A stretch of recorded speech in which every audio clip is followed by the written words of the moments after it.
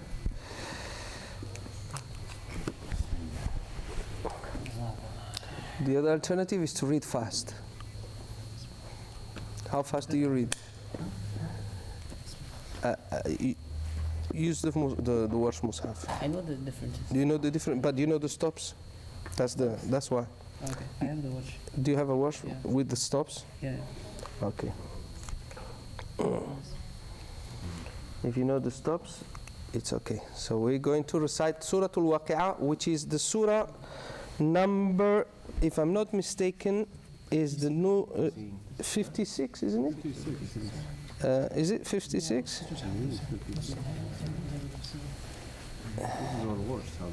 Yes, Warsh. 56. It's 56. All right. Number 451. And this one is 450. 450. Yeah, 450. Okay. So if you know the Waqi'ah well, can I pull this? Yeah. So I can put it here. But I want you to, I want your voice to be heard. All right? Any reasons? Even if there's no words? Sorry? No, it doesn't matter. Even if it's not, the difference is is just the stops, basically.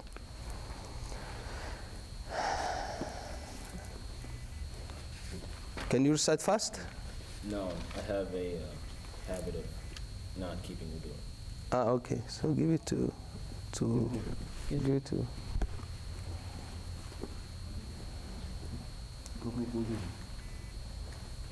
I didn't. But, oh.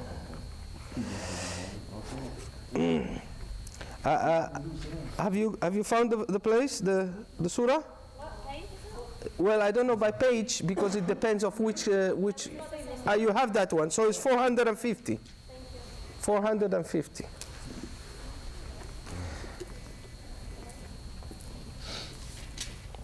All right.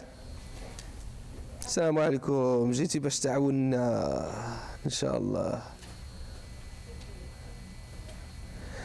أعوذ بالله من الشيطان الرجيم. بسم الله الرحمن الرحيم. إذا وقعت الواقعة ليس لوقعتها كاذبة خافضة رافعة إذا رجت الأرض رجا وبست الجبال بسا فكانت هباء منبث كنتم أزواجا ثلاثة فأصحاب الميمنة ما أصحاب الميمنة وأصحاب المشأمة ما أصحاب المشأمة والسابقون السابقون أولئك المقربون في جنات النعيم ثلة من الأولين وقليل من الآخرين على سرر موضونة متكئين عليها متقابلين يطوف عليهم ولدان مخلدون بأكواب وأباريق وكأس من معين لا يصدعون عنها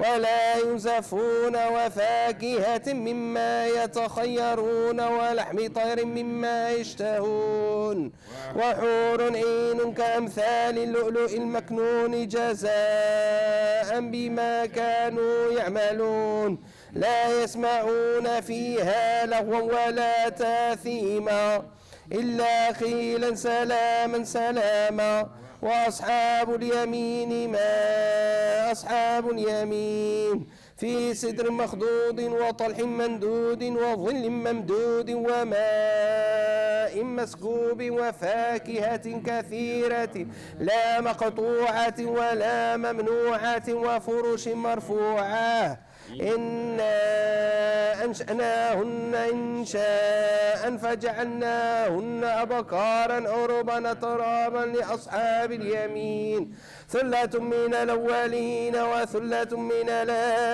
الآخرين وأصحاب الشمال ما أصحاب الشمال في سموم وحميم وظل من يحموم لا بارد ولا كريم إنهم كانوا قبل ذلك مترفين وكانوا يصرون على الحنث العظيم وكانوا يقولون أئذا متنا وكنا ترابا وعظاما إنا لمبعوثون وآباؤنا الأولون قل إن الأولين والآخرين لمجموعون إلى ميقات يوم معلوم ثم إنكم أيها الضالون المكذبون لآكلون من شجر من زقوم فمالئون منها البطون فشاربون عليه من الحميم فشاربون شرب الهيم هذا نزلهم يوم الدين نحن خلقناكم فلولا تصدقون أفرأيتم ما تمنون أنتم تخلقونه أم نحن الخالقون نحن قدرنا بينكم الموت وما نحن بمسبوقين على أن نبدل أمثالكم وننشئكم فيما لا تعلمون ولقد علمتم النشأة الأولى فلولا تذكرون أفرأيتم ما تحرثون أنتم تزرعونه أم نحن الزارعون لو نشاء لجعلناه حطاما فظلتم تفكهون إنا لمغرمون بل نحن محرومون أفرأيتم الماء الذي تشربون أنتم أنزلتموه من المزن أم نحن المنزلون لو نشاء جعلناه أجاجا فلولا تشكرون أفرأيتم النار التي تورون أنتم أنشأتم شجرتها أم نحن المنشئون نحن جعلناها تذكرة ومتاعا للمقوين فسبح باسم ربك العظيم فلا أقسم بمواقع النجوم وإنه لقسم لو تعلمون عظيم إنه لقرآن كريم في كتاب مكنون لا يمسه إلا المطهرون تنزيل من رب العالمين أفبهذا الحديث أنتم مدهنون وتجعلون رزقكم أنكم تكذبون فلولا إذا بلغت الحلقوم وأنتم حينئذ تنظرون ونحن أقرب إليه منكم ولكن لا تبصرون فلولا إن كنتم غير مدينين ترجعونها إن كنتم صادقين فأما إن كان من المقربين فروح وريحان وجنة نعيم وأما إن كان من أصحاب اليمين فسلام لك من أصحاب اليمين وأما إن كان من المكذبين الضالين فنزل من حميم وتصلية جحيم إن هذا لهو حق اليقين فسبح باسم ربك العظيم الله لا إله إلا هو الحي القيوم لا تأخذه سنة ولا نوم له ما في السماوات وما في الأرض من ذا الذي يشفع عنده إلا بإذنه يعلم ما بين أيديهم وما خلفهم لا يحيطون بشيء من علمه إلا بما شاء واسع كرسيه السماوات والأرض ولا يؤوده حفظهما وهو العلي العظيم آمن الرسول بما أنزل إليه من ربه والمؤمنون كلنا آمن بالله وملائكته وكتبه ورسله لا نفرق بين أحد من رسله وقالوا سمعنا وأطعنا غفرانك ربنا وإليك المصير لا يكلف الله نفسا إلا وسعها لها ما كسبت وعليها ما اكتسبت ربنا لا تؤاخذنا إن نسينا أو أخطأنا ربنا ولا تحمل علينا إصرا كما حملته على الذين من قبلنا ربنا ولا تحملنا ما لا طاقة لنا به واعف عنا واغفر لنا وارحمنا أنت مولانا فانصرنا على القوم الكافرين بسم الله الرحمن الرحيم قل هو الله أحد الله الصمد لم يلد ولم يولد ولم يكن له كفوا أحد بسم الله الرحمن الرحيم قل هو الله أحد الله الصمد لم يلد ولم يولد ولم يكن له كفوا أحد بسم الله الرحمن الرحيم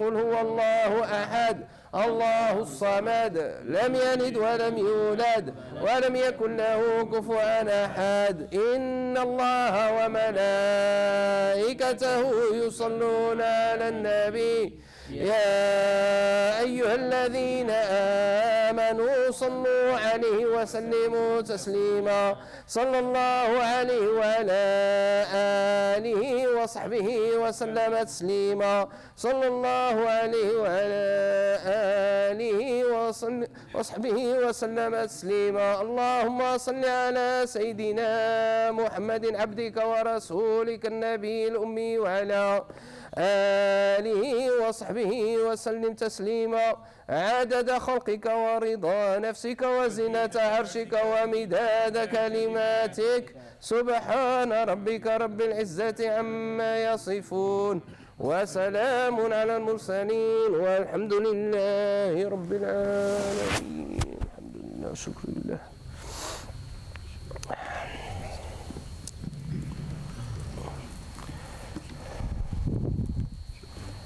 بسم الله الرحمن الرحيم والصلاة والسلام على خير المرسلين لا حول ولا قوة إلا بالله العلي العظيم اللهم علمنا ما ينفعنا وانفعنا بما علمتنا إنك أنت العليم الحكيم أما بعد. So I'm going to speak a little bit short talk about Tazkiya. As you know, this is a session that it is about Tazkiya. Tazkiya, the word Tazkiya means purification. Tazkiya means purification. Allah subhanahu wa ta'ala speaks about Tazkiya in the Quran in many verses. I want to mention two verses. قد أفلح من زكاها وقد خاب من دساها. قد أفلح من زكاها وقد أفلح من زكاها. Here's the word تزكية. It's the verb. تزكية is a noun. زكا يزكي تزكية أو زكاة. If it has شدة تزكية can be. So means to purify. قد أفلح أو قد أفلح الورش من زكاها وقد خاب من دساها. Speaking Allah subhanahu wa ta'ala about the nafs, about the nafs, the human soul, the human ego probably here. There is qalb, ruh, and nafs sometimes can be speaking about the same thing but from different angles or from different perspectives. Nafs is the human self-affirmation of itself, the I that sees itself as the center of the universe, where everything is founded upon it. Everything is because I am.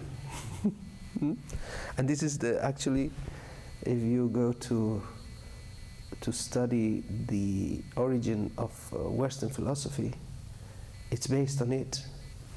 Cogito ergo sum, said Descartes.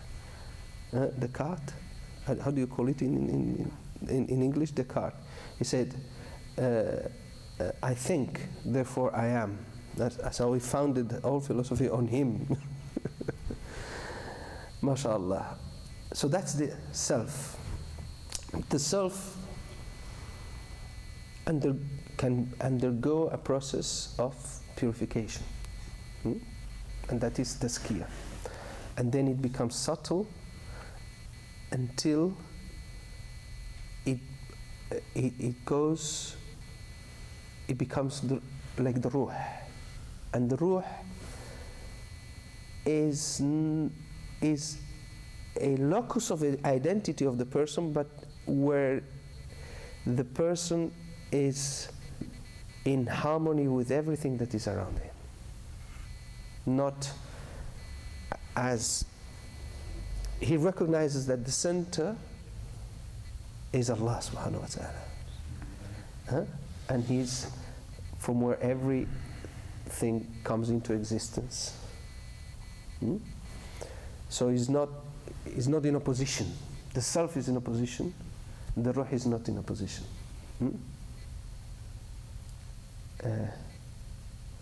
الروح المطمئنة, the ruh which is how do we say مطمئنة? Satisfied? Yeah, like accepting, satisfied. ادخلي في عبادي يا أيتها النفس المطمئنة ادخلي في عبادي ادخلي جنتي. This is Allah subhanahu wa ta'ala speaking about the ruh when it accepts the reality, our reality, the reality that nobody can deny, the Muslim and the Kafir, which is death. This is where we're going. There was a man who was going to Baghdad and got lost. They say Baghdad, probably it was another city, we don't know. He got lost. Where? So I found some person in the way, and he told him, where is Baghdad? He said, I don't know where is Baghdad. What is Baghdad? So he found the person was not normal, was a bit, how do you say, crazy. So he said, how can I ask this person? He thought about it to himself, how can I ask this person about Baghdad? He said, where everybody goes? I said, oh yeah, I know. And he pointed him to a place. So the person went, he said, you go there and you'll find it. He went there and he found a huge graveyard. And he was upset because that was not where he was going. He went back and he found him again. And why you told me, why you told me there? I wanted to go to Baghdad. He said, you told me where everybody goes. And I show you where everybody goes. So the man then understood that he was not crazy. That man was not crazy. He was the crazy one. So that's the reality. When a person accepts that, then his life changes. And he can work on what is tazkiya. Otherwise, is a mad self-affirmation of something which is ephemeral, and that is ourself. And the heart is the place, the localization of this, where we have access to our own consciousness and access to our deeper being, which is the ruh. So Allah says, قَدْ أَفْلَحَ مَنْ زَكَّاهَا. The one who has purified it is victorious. وَقَدْ خَابَ مَنْ دَسَّاهَا. And the one who has soiled it, خَابَ. خَابَ means has lost. So those who purify themselves are winners, and those who don't are losers. This is a very contemporary way of translating this ayah. The one who purifies its nafs, his heart, is a winner, and the one who doesn't is a loser. And another ayah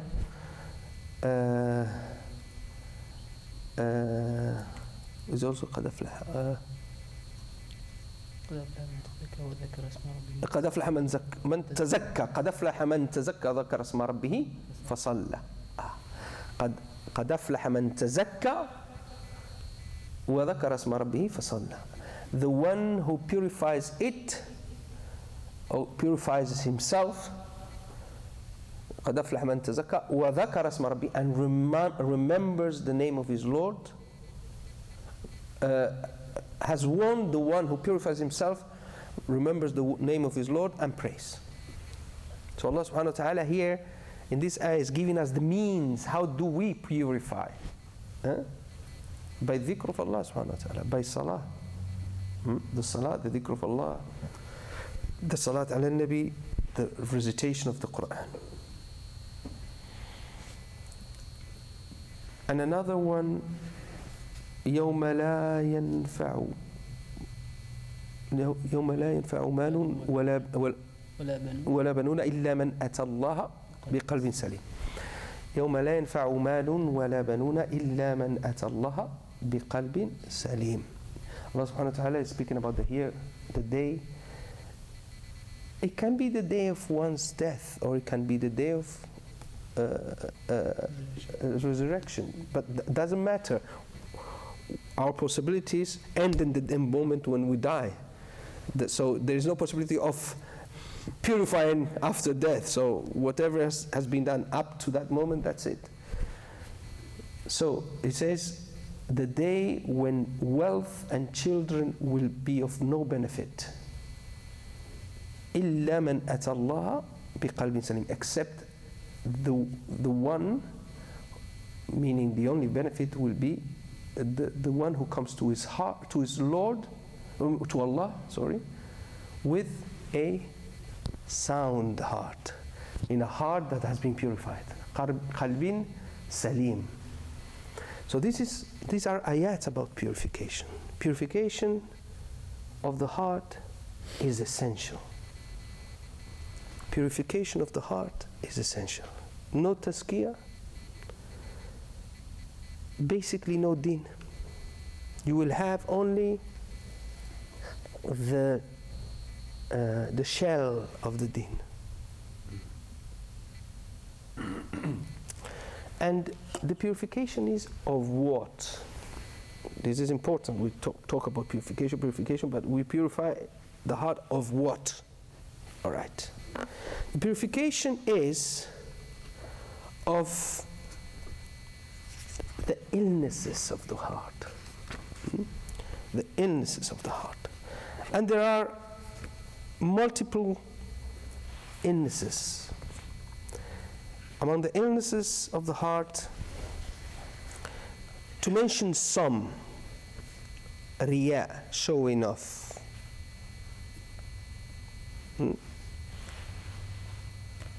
Showing off. Here I am. This is me, showing off. The human being is like that. He likes to be there, affirm himself. I'm very pious. You see how big is my tasbih? I'm all the time praying. Do you see me? I'm praying like this. There's a famous story they say in Morocco. There was a man who came with a white jalaba and a white beard, and he came to the mosque. He was praying there, Allahu Akbar. And two students of knowledge, like those guys here who are students of knowledge, they look to one another and they say, oh, mashallah, this man must be look, very pious. Look his prayer. Look his Quran. And the man praying was hearing what they were saying, and his nafs was becoming so big. It came a moment when he said, I am fasting, and I'm also fasting. He couldn't hold himself. He said, I'm also fasting. This is the nature of human being, you know. That's why the ulama say any supererogatory act, do it hidden. So your right hand does not see what your left hand is doing. You give sadaqah, hide it. You give, and the people who gave sadaqah, they give sadaqah and they give it to somebody else, and to give it to that person, and they tell him, don't say my name. Not even the one benefiting knows. So it remains between them and Allah subhanahu wa ta'ala. And the prayers as well, and the dhikr as well. So it's not the external aspect. It's not long beards and kufis and kurtas and chilabas. It's what is here. The heart. So the showing off is a very serious, is one of the most serious illnesses that we should clean our hearts from. Another one, for example, envy. Envy, al-hasad. Al-hasad is something, hasad, when somebody has something good, there's two kinds of one is hasad. In Arabic there's two words. One is hasad and another is ghibta. Ghibta is alright. Ghibta means when you see something good in somebody and you want the same, and you don't want that person to lose it. So you see somebody has a nice car, I would like a nice car like this. I would like a nice house like he has. I would like that, have the money as he has. I would like to have a nice body like he has, or like she has, or I would like to be as pious or as knowledgeable. That's nothing wrong in that. In fact, good if it's something spiritual, something that will enrich you spiritually. But the worst is when you want the person to lose it, you know. I wish he has an accident and he loses his car. Oh, look how beautiful she is. If somebody can throw some acid on that face, you know. Yeah, and in many yes, people are like that. Or about knowledge. And you find it the worst of all of the hussad are the ulama. Because look, he has a lot of followers. I would like to have all these followers for me, not him. No, it exists, I have to tell you. Don't think the person has a lot of knowledge and his heart cannot be soiled. A person can say hadiths from the morning to the evening and tafsir, and probably his heart is not in the right place. We don't know. That is not, we're not in the realm, when we talk about these things, we're not in the realm of the ulama. We are in the realm of the awliya. There's another famous story of some ulama from Al-Azhar. They used to have a habit of going in a boat in the Nile, river Nile, and sit there and drink coffee, have cookies or tea, and speak about the matters of difficult matters of Sharia. And somebody told told an old lady, oh, these are these are ulama of Al-Azhar. They're getting into the boat. So she was trying to go quickly to get them and to get something from them, so some ilm. And they didn't notice she was coming. She was going as quickly as she could. And they got into the boat, and the boat got into the river. And the lady carried on. And when she arrived to them, she said, please teach me something of the deen. They look at her. She was walking on the water. Said, you don't need anything, you're all right. You see her desire for that He made her walk over water. You know, this is not the realm of those who can talk a lot. This is the realm of awliya of Allah, and we don't know them. Allah has hidden the awliya of Allah. And in every mosque, in every Jumu'ah, or other days, there is always a wali of Allah. But we don't know them. Allah has hide them. So, because imagine if they have the title of wali of Allah, everybody will come to them for, they will be bothered. Make a dua for me, So Allah has hide them. So we don't know who they are. And has hide them also for very, very important reason. So we respect every Muslim. Even the one that we think is insignificant. We don't know what Allah has put in that heart. We don't know what Allah has put in that heart. Even the insignificant one. Allah, even sometimes people who you see them in not very well shape. Allah can change that heart and make that person a wali of Allah in a specific moment. That's why we have to respect every single person and Muslim. Those are among the things.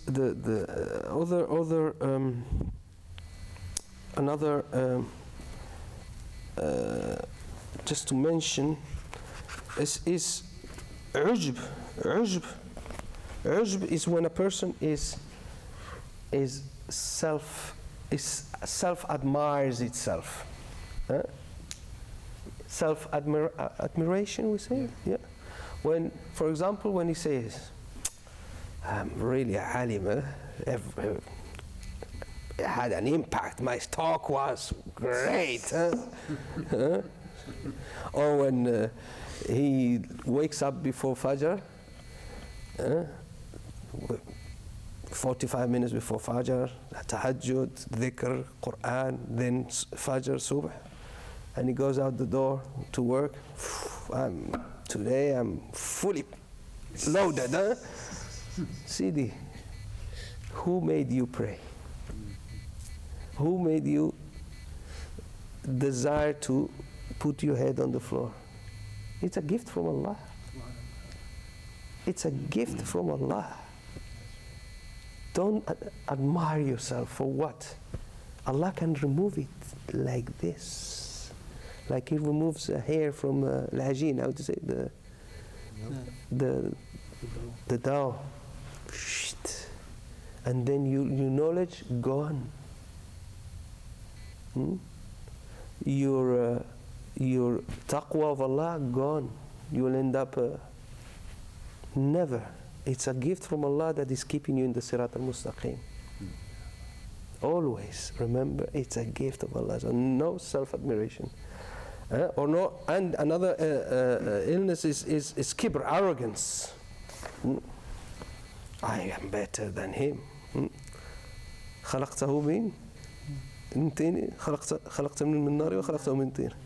You've created, like the Shaitan said, you created him from fire, from fire. Created me from fire, and you created him out of clay. I'm better than him. Look, my color is so white. I'm better than him. Or I'm this, or I'm an Arab. I'm better than him. I can speak Arabic. I can read Arabic. I'm better. No. All are gifts from Allah. You have to receive them as gift from Allah and give them the right, because Allah can take them anytime He wants. So these are the illnesses of the Tazkiya. The Tazkiya is to remove this. So the heart becomes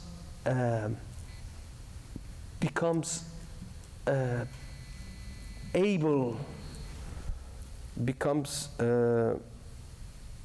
jahiz, ready to receive the anwar from Him, the lights, lights of knowledge, lights of vision, lights of states, which are things that are not to boast about, but to keep them for yourself between you and Allah. Huh? Don't go around, I've received the hal, I've seen this. I'm saying, what is this? This is not. So, this is a very serious business, because your obligations, your prayer, your hajj, your sawm, your salah is conditioned by this. If they're not done with the right intention, if your prayer is not done with the right intention, if your salah is not done with the right intention, if your sawm is not done with the right intention, they're done with for the sake of other than Allah subhanahu wa ta'ala. They may be valid according to the fiqh, but they may not be accepted from Allah subhanahu wa ta'ala. A prayer can be perfectly according to the fiqh, but will Allah accept it or not? Allah only accepts if it comes from a pure heart, not a heart that is dirty with dunyawi things. And Allah will not, if this is not accepted, the person is in real trouble. This is the core of the deen. This is the core of the deen. And this purification of the heart, do you think the purification of the heart can be done only by oneself? Everybody looks at itself as perfect. I'm the best. Everybody looks at itself as perfect. Everybody looks at itself as, no, I wasn't wrong. It's a very subtle thing because it's inside of you. It's not correcting some zakah, some things about zakah or about salah or about how to do this ritual. It's about your own behavior, your own way of carrying yourself. It's not an easy thing. You need, look, if you go to a place where like a ceremony or an important event, you don't dress casual. Normally you dress properly. And in order for you to know whether you're dressed properly, either you have a mirror or you ask somebody, is it correct? Is it well? The tie or whatever. You normally use a mirror, isn't it? Or use your wife. You tell your wife, is it okay? And the same, the women. You can't do it by yourself. You need a mirror. This is for your external aspect. What do you think about your internal aspect? You need the mirror. And the mirror is the Shaykh. That's why you need a Shaykh. You cannot do this business alone. You need somebody to tell you, no, this is wrong. Change this. And you have to obey. Otherwise, Allah would not have sent a prophet. He would have sent a book. Angels would bring the book, Quran, Bukhari and Muslim. But he sent a teacher, and a teacher who will tell them and they will obey. Not only for the Sharia and only for the laws of the Sharia, also for the elements of the character and the purification of the self. And that is the tradition, and the same interaction happened between the Sahaba after the Prophet ﷺ and the Tabi'in. And the same, the Tabi'in and Taba' Tabi'in. And so on until nowadays. The interaction is an interaction of person with person. No, I send you these PDFs, you download them and read them and then you're done. It doesn't work that way. You have to sit with the person of knowledge be patient and accept. If you come to him with that intention of being a person who will purify you. Ibn Ashir is a famous poem that we study in Morocco, which has عقيدة فقه التصوف الدين. He says يصحب شيخا عارف المسالك يقيه من طريقه المهالك يذكره الله إذا رآه ويوصل العبد إلى مولاه. يصحب شيخا عارف المسالك. He has to follow a sheikh who knows the paths. يقيه من طريقه المهالك, which will protect him from the pitfalls of the path and the way. يذكره الله إذا رآه. When he looked at him, he will remember Allah. As soon as he looks at his sheikh, the first thing is that he will remember Allah. وَيُوصِلُ الْعَبْدَ إِلَى مَوْلَاهُ. And he will make the slave to arrive to his Lord. The sheikh is essential.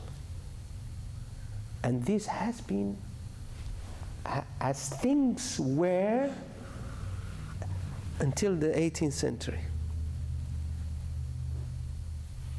or a bit later, when the kuffar studied in detail the deen, in very detail. They dissected everything. Remember that the only superpower that was at that time were the Muslims. The Ottoman Empire was still strong. They started to, in fact, the whole thing of going to America is because they couldn't go that way, because they were the Muslims. They couldn't get in their trade go eastward. So they said, okay, we're going to go to the west, and then they found a full continent. The whole thing, the whole history of Europe was, see how can they cope, because they tried to go south of Africa and they wouldn't arrive because they were all the way Muslims. So that was the how Islam was understood, and the correct Islam, until the kuffar dissected our deen and looked at it in very detail, and they identify this is the secret. You know, this is the secret. If we destroy this, if we distort this, the whole thing is gone. Because they studied very well the Quran and the Sunnah, which says, in the body there is a piece of flesh. If it is corrupted, the whole body is corrupted. And if it's sane or healthy, the whole body is healthy. They knew that. So they went to the heart of Islam. Say, we're not going to touch the rest. Let's go to the heart. Corrupt it, and the whole thing will be corrupted. So they went to the tasawwuf, and they said, we have to do something in order to pervert this.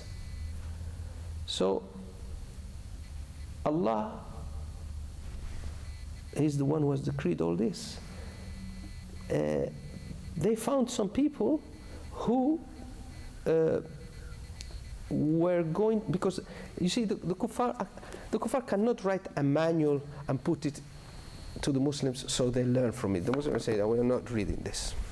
Like the famous history of a man comes to a sheikh and tells him, yeah, sheikh, what do you think about the Americans going to the moon? He said, no, they haven't gone to the moon. And then one of his murids comes to his side and says, Shaykh, everybody believes that the Americans have gone to the moon. We've seen in the TV. And he said, they may have gone, but shahadatul kafir la tuqbal. He said, they may have gone, but the testimony of a kafir is not accepted. So if two Muslims, upright udul, go there and certify that the Americans went, then I'll accept it. But they come to me and tell me the 2 or 3 or 4 or 5 or 7 astronauts which are not Muslims, they tell me they went to the moon, I'm not going to accept it. You know, the way of thinking. So obviously you cannot do that. You have to have your own agents who will be perfectly there will be externally Muslims, but they have been infected by the disease you want, and the disease you want is these people that these people say, oh, this thing of tasawwuf, this thing of purifying the heart, this is bid'ah, because the science about purifying the heart is tasawwuf. Huh? You want to hear what is the definition of tasawwuf? Obviously, the definition of tasawwuf has to be taken from the people of tasawwuf, not from the enemies of tasawwuf. You know, the enemy. Some of the definitions of tasawwuf. Huh? Tasawwuf is the science of purifying the heart and character in order to attain nearness to Allah. Imam Malik said, whoever takes on tasawwuf without taking fiqh becomes heretical, and whoever takes on fiqh without taking tasawwuf becomes a transgressor. Only he who combines the two will attain to the truth. Ibn Khaldun says that this purification was the general rule among the Salaf, but when involvement in dunya became widespread in the 2nd century, those devoted to worship came to be called Sufiya or Ahl al-Tasawwuf.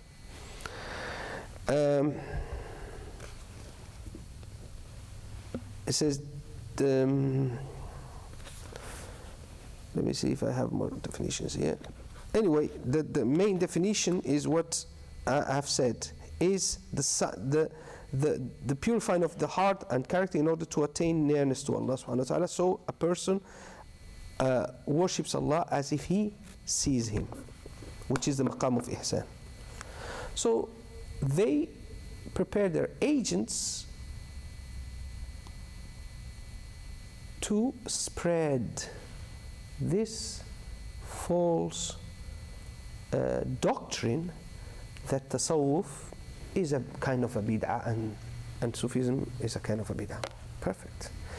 So they spread it there with the herb, and Allah wanted it. Allah wanted it. It's a test that He has put us, because He made it easy for them with all the petrol. Because we know where they're localized. I'm not going to say it, but we all know who they are. And they used all the wealth that they got from their oil and use it to spread this false doctrine. And the people bought it, especially the Arabs. Especially the Arabs. So go to any Arab country, and you will see that the majority of the people have this idea. Majority of the people. Well, the Arabs are the center of, they are the center of Islam. And then you have other people, but they are more far away. They are more in the periphery. But they wanted to corrupt the center, especially where all the people come once a year for pilgrimage. And they were very successful. So you go and see the state of the Muslims, especially the Arabs, and it's a state that makes you cry. It's a state that makes you cry. Far away from the deen, far away from this science, which is the core of the deen. So now this is the history and this is the story of what has happened. And you can see, even now, how many people are here? 50? 60? It's 3, 4, 5, 6, 7, 8, 9, 10, 11 men, and then the ladies. I cannot count all of them. This is what it is. Huh? But let me tell you one thing. It's not a matter of numbers. It's a matter of quality. It's not quantity, it's quality. As the people of Allah say, A whole city cannot illuminate a man, a single man. A whole city, all the population of city. How many people live here in Atlanta? A rough number. 5 million. 5 million people cannot illuminate the heart of one man. But one man who is a man of Allah, a man or woman who's connected to Allah subhanahu wa ta'ala, he can illuminate the whole city. Al-Madinah, Al-Munawwara. So it's a matter of quality. It's not a matter of quantity. بدأ الإسلام غريبا وسيعود غريبا كما بدأ فطوبى للغرباء. Islam started as something strange, said the Prophet ﷺ, and he will become again something strange. Good news for the strangers. So, dear brothers and sisters, let the small numbers of those who are here, let it not affect you. It's not a matter of numbers. It's a matter of quality.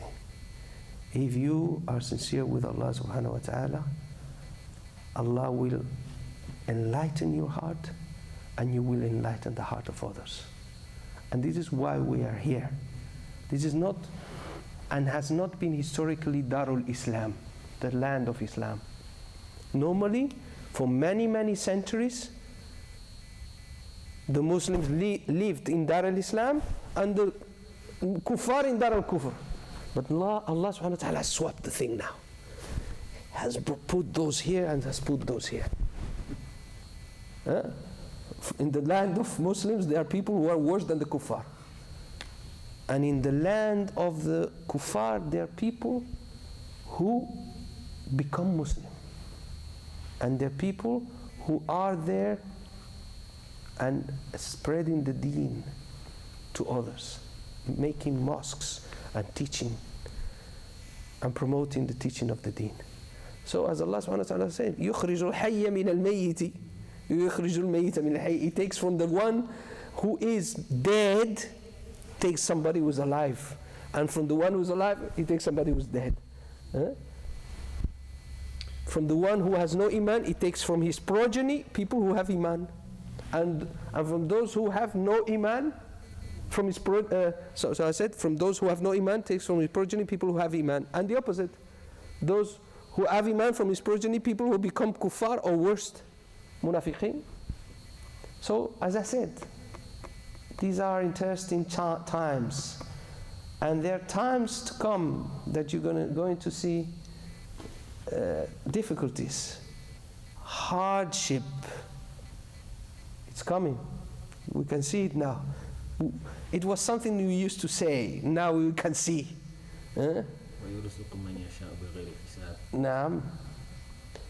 But Allah also said, "Inna ma'al usri yusra," and He said it twice. With difficulty comes ease. يريدون ليطفئوا نور الله بأفواههم والله متم نوره ولو كره الكافرون. They want to extinguish the light of Allah with the mouth, but Allah will complete His light despite the hatred of the kuffar. May Allah subhanahu wa ta'ala choose us for a glorious future in dunya and akhirah. May Allah subhanahu wa ta'ala make us people who will spread the deen. May Allah subhanahu wa ta'ala make us the reason for people entering the deen. And may Allah subhanahu wa ta'ala, as our noble Imam said today, keep us together and unified because we're going to need it. May Allah subhanahu wa ta'ala fill our hearts with love for Him and His Messenger.